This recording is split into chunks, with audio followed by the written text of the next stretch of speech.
Jina naitwa Amos Peter, ni mkazi wa Kisarawe tu Kigamboni. Mimi nilikuwa nafanya kazi kampuni ya Lucky Carton Box. Nilikuwa nafanya kazi pale kama kibarua, operator wa mashine za Wachina. Nimefanya kazi pale ndani ya miezi 9 bila mkataba na nilikuwa sikuajiriwa. Sasa baada ya hapo nimefanya kazi, lakini bahati mbaya nilikuja nikapata ajali, nikaumia mkono, nikakatika vidole kama hivi, na hivi viwili vya kati havifanyi kazi. Baada ya hapo kupata ajali hiyo, wasimamizi wangu, yani bosi wangu alisimamia matibabu yote, gharama zote. Bosi ndo aliyesimamia, aliyehusika, kanitibia mpaka nimepona. Nilipopona bosi aliniomba nirudi kazini. Nimerudi kazini pale, kanirudisha kitengo cha mashine kile kile. Na mimi sikuwa na hiana kwa sababu sina kazi na humu ni mjini. Kanibidi tu nirudi kufanya kazi. Nimefanya kazi pale kama wiki 2. Kaona hali yangu bado hairuhusu kufanya zile kazi. Kwa nimemfuata bosi, nikamueleza, bwana bosi, hii kazi yako ni ngumu sana, naomba unibadilishie kitengo, nifanye kitengo kingine kulingana na shida yangu. Hii ni changamoto sana kushika vitu, yani na kubeba vitu ni shida. Kwa hiyo naomba unibadilishie kazi. Yule bosi alikataa na kuniambia kama hauwezi kazi, ondoka. Na mimi sikuwa na yana, niendelea tena kufanya kazi kwa sababu humu ni mjini na nimekuja kutafuta. Nikafanya tena kazi. Baada nikaona shida inanisumbua, nikamfuata tena. Nikamwambia bosi, mimi siwezi kufanya hii kazi, naomba unilipe stahiki zangu kama fidia, nikajiendeleze na maisha yangu, sababu kazi yako hii ni ngumu sana. Bosi alichosema, akaniambia hakuna fidia yoyote hapa na kazini hapa sikuhitaji, nenda unakoenda. Mimi nikatoka pale nikaenda kituo cha polisi kushtaki. Nimefika kituo cha polisi Kibada nikashtaki, nikaeleza shida yangu, na shida ile ikawa kwa polisi ikawa ni ngumu. Nikaelekezwa niende manispaa, watu wanaohusika na ajira na wanaohusika na ajira. Nimefika kule nikaeleza shida yangu manispaa pale, nikaambiwa sisi shida yako hapa hatuwezi kukusikiliza, nenda kwa ofisi ya mkuu wa wilaya. Nimeenda ofisi ya mkuu wa wilaya, nikaenda kukutana na afisa tawala. Afisa tawala alinipa barua ya wito, niandikia barua ya wito. Ilikuwa ni tarehe 11 mwezi wa 12. Niliandikiwa barua pale ya wito, nikawa nimeipeleka sehemu husika kwenye kampuni ya Lucky Carton. Bosi alipokea barua, akaisoma barua na akaniambia nimeipokea. Mimi nikaondoka. Nikaondoka nikasubiri siku ya kikao, ambayo siku ya kikao ilikuwa ni tarehe 15.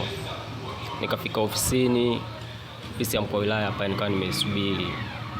Nimefika zamu yangu ya kesi kusomwa, nikaingia ndani, lakini mhusika mwenyewe, bosi mwenyewe alikuwa hajafika. Kutoka saa 3 mpaka hiyo saa 6 hajafika kabisa. Baada ya hapo waliniuliza wale wasimamizi wanaosikiliza zile kesi, umekuja peke yako? Nikasema ndio, nimekuja mwenyewe, mwenzangu sijamuona kufika hapa, sijajua ni shida nini, lakini na barua nilifikisha. Wakaniuliza una uhakika? Barua nilifika na ushahidi ninao. Sawa. Wakaniomba namba yake, nikawapa namba, wakampigia, wakamuuliza barua ilikufikia? Ndio imekufikia, kwa nini hujafika? Akasema nisubiri, nafika sio muda. Kweli alifika pale, kikao kikafanyika pale.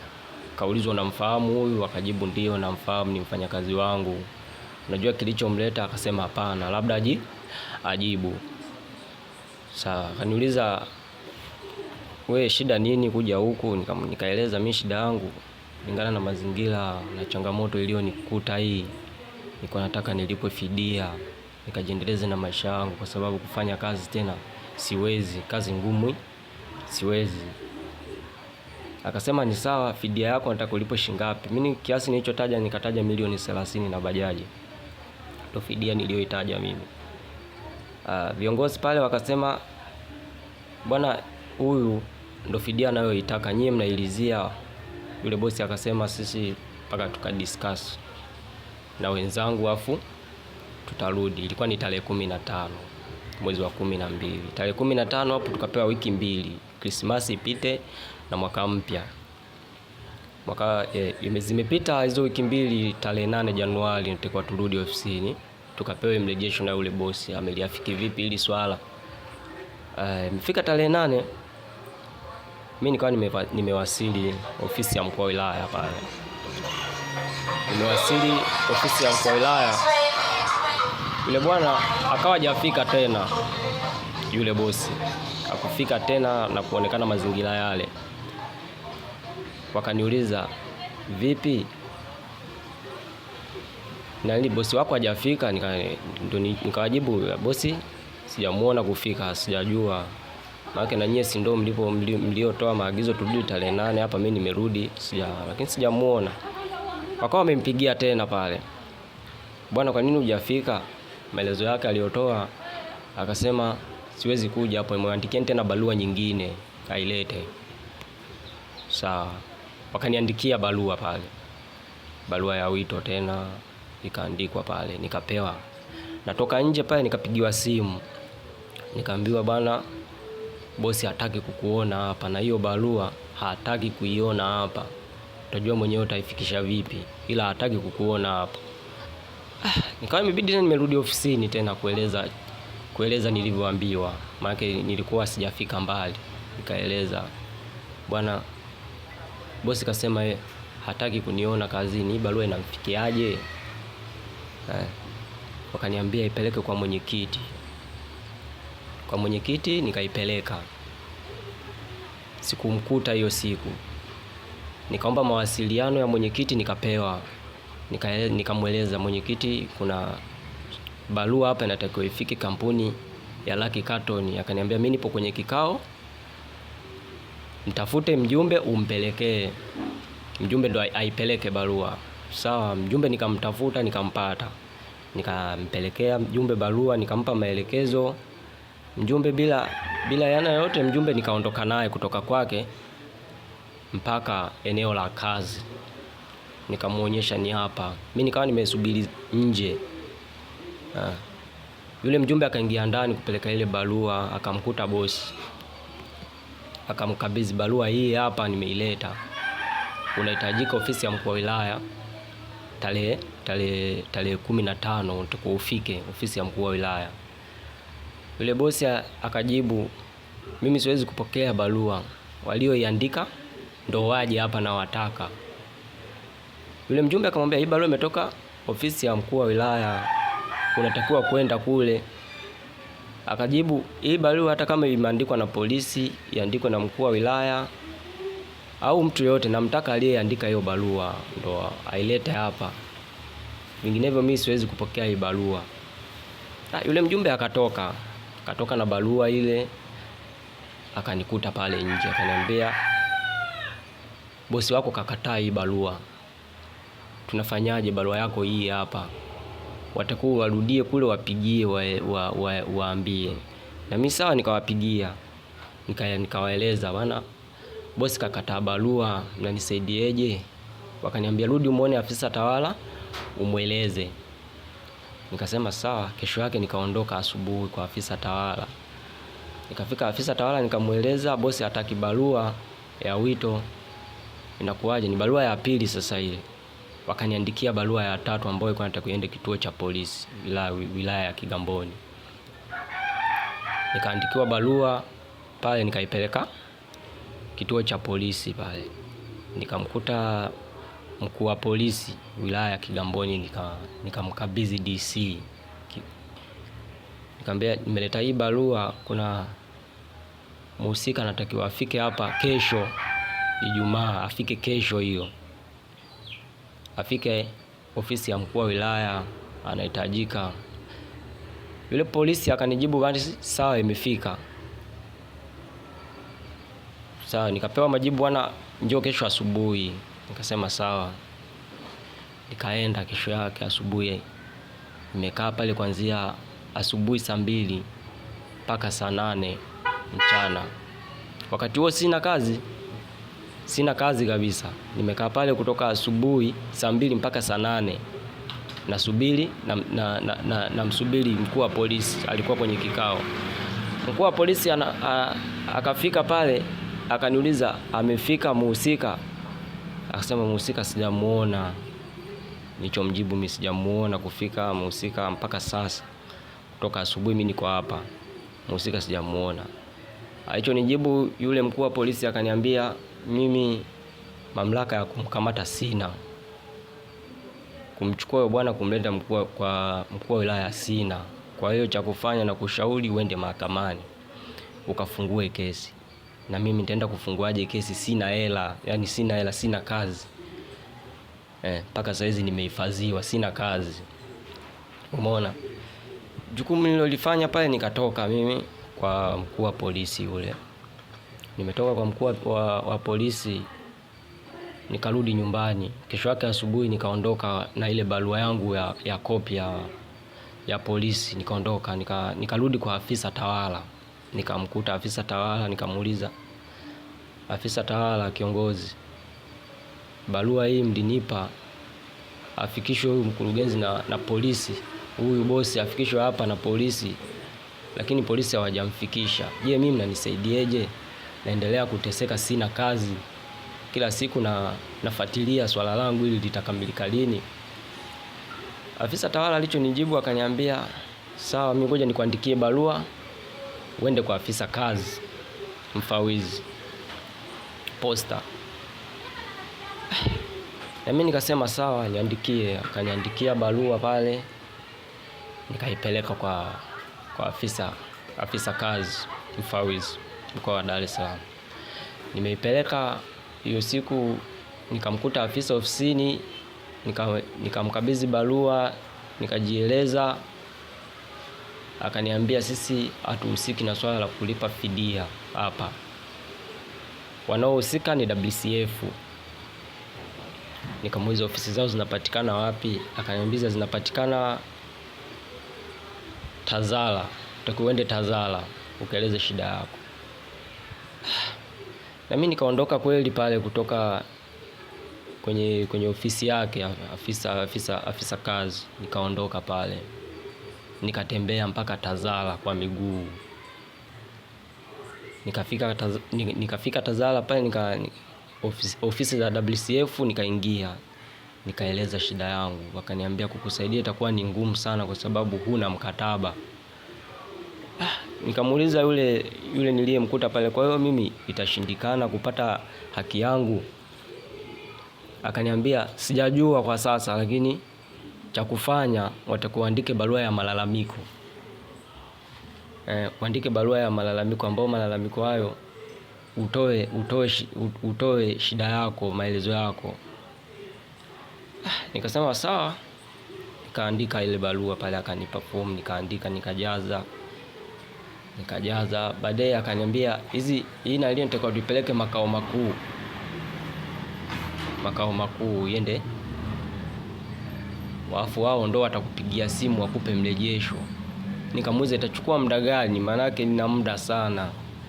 Shida hii imenipata tarehe 26 mwezi wa 5 2025 mpaka leo, mpaka sasa sijapata haki yangu nayo stahili. Umeona? Akaniambia sijajua, lakini watakuwa tu vumilie. Nikasema sawa. Nikajaza ile barua pale. Yaani nikajaza, lakini sikuwa na matumaini kama nitasaidiwa. Umeona? Nikaondoka pale. Nikarudi nyumbani. Nimerudi nyumbani, nikaja nikaomba. Nilikutana na polisi mmoja, nikamuomba anipe japo yani msaada wa kupata viongozi wa juu wanisaidie, manake ofisi ya mkuu wa wilaya imeshindikana, nimeenda mara nyingi sana. Akaniambia watakurudi pale pale ukaombe kuonana na DC mwenyewe, umweleze afu uone na ndio atakalosema. Nikasema sawa, nikaondoka kwa DC. Hiyo siku sikumkuta, nikaambiwa DC kaondoka kaenda safarini, utakurudi Jumatatu. Nikarudi Jumatatu, nikaenda tena. Cha ajabu kusijaonana na DC, nikaambiwa ingia kwa katibu tawala ueleze shida yako. Nikaingia kwa katibu tawala pale, nikaeleza, nilikuwa nimemweleza mimi niliumia kazini, nilikuwa nadai fidia, manake nimezunguka sana, mnanisaidieje? Kama polisi wenyewe wameshindikana kumleta hapa, mnanisaidieje viongozi? Alichoniambia, akaniambia nitakiwa niwaite watu wa WCF, watu wa OSHA, ndio tuje tu discuss ambayo unataka ulipo fidia ya shingapi. Nikamuuliza itachukua muda gani? Itaweza ikachukua mwezi au? Akaniambia sijajua, hili swali linahitaji uvumilivu. Nikaondoka pale. Nikaondoka pale. Nikarudi tu nyumbani, nikawa nimekaa bila matumaini yoyote yale, na sina kazi na yani nimefanya kama kuhifadhiwa kwa rafiki yangu. Umeona, na nilikuwa na nyumba yangu mwenyewe, nilikuwa nimepanga mwenyewe, nimetoka zangu mkoani nimekuja Dar huku kutafuta, nilikuwa nimepanga. Umeona, lakini nimepanga kule, na matatizo haya yalionikuta imenipelekea mpaka mimi kuanza kuomba sehemu ya kulala sasa. Yaani nimekuwa ni shida kweli. Umeona, nimeuza vitu vyangu vya ndani, nilikuwa na kitanda nimeuza ili kufuatilia kesi yangu hii, na mpaka sasa nasubiria majibu ya WCF na sijui sijui nitasaidiwa lini, manake ni muda sana. Nilikuwa naiomba serikali, hususan mkuu wa mkoa wa Dar es Salaam anisaidie, yani anisaidie nipate stahiki zangu, nijiendeleze na maisha yangu mengine kulingana na shida hii iliyonikuta mpaka sasa. Nilikuwa namuomba sana mkuu wa mkoa wa Dar es Salaam anisaidie, manake nimezunguka kote. Watu wa OSHA wamekuja kuniona, WCF nimefika, afisa kazi nimeenda. Changamoto hii ambayo tunaiongelea ya wiki jana ambayo ameshakatika vidole. Kwa upande wako kama mwenyekiti, labda tupate neno lako. Mimi nasema hivi, ndio kwamba huyo kijana sijawahi kukutana naye, na hala issue yake hiyo katika vidole sijawahi kusikia. Ndio kwanza nimesikia baada alipokwenda kwa diwani, kwa mheshimiwa diwani, akanipigia simu, kuna bwana hivi amekatika vidole pale katika mashine. Nikamwambia mimi hiyo taarifa sijazipata. Mbona sio ndio kwa nini nipigia simu na kwambia sijazipata, isipokuwa pale hiyo issue ya kukatika vidole kwa wafanyakazi sio moja, hiyo kesi kama hiyo. Kwa hiyo tu kama kuna jitihada kwa wasaidia wa Tanzania kwa sauti, basi kwa sauti hivi vijana wafanyaje, wasaidiwe, sababu kweli wanapata ulemavu lakini wanaachwa tu, wanapeleka. Vijana wengi wanapofanya kazi wanapopata ajali unakuta kama wale uongozi wanawaacha, hawapatie huduma muhimu. Sasa hii na yetu tunazidi kupoteza nguvu kazi ya vijana. Sasa nini wito wako kwa wawekezaji ambao wamewekeza katika maeneo mbalimbali katika katika mtaa wako na kata ya Kisarawe tu? Mimi niseme kitu kimoja tu, wafuate warudi katika maoni yetu kipindi wanaomba uwekezaji hapo. Tulikuwa tunawaambia haki za binadamu zifuatwe. Sasa wakishapata uwekezaji sasa hizo taratibu hazipati, vijana wanaumia. Kwa hiyo ombi langu ni moja tu, warudi pale pale katika maoni yetu kipindi wanaomba kibali cha uwekezaji, kwamba haki za binadamu zifuatwe. Mtu akishaumia atibiwe, mbona sije? Lakini ndugu zetu wao wakishafanikiwa tu basi hawajali hayo. Kwa hiyo mimi kwa naomba na washauri tu kwamba wafuate utaratibu ule unaotakiwa. kwa vijana wetu. Maana sasa kipindi tutashindwa vijana kuwaelekeza wakafanye kazi pale, kwa sababu wanapata majeraha, tena majeraha mengine majeraha ambayo ya kudumu. Kilema, mtu akakatika kidole hawezi kukipata tena kidole. Unaona? Kwa hiyo baada ya kuja faida inakuja hasara kwa watu wetu. Kwa hiyo sio jambo zuri. Anaitwa Haruna Lindeka.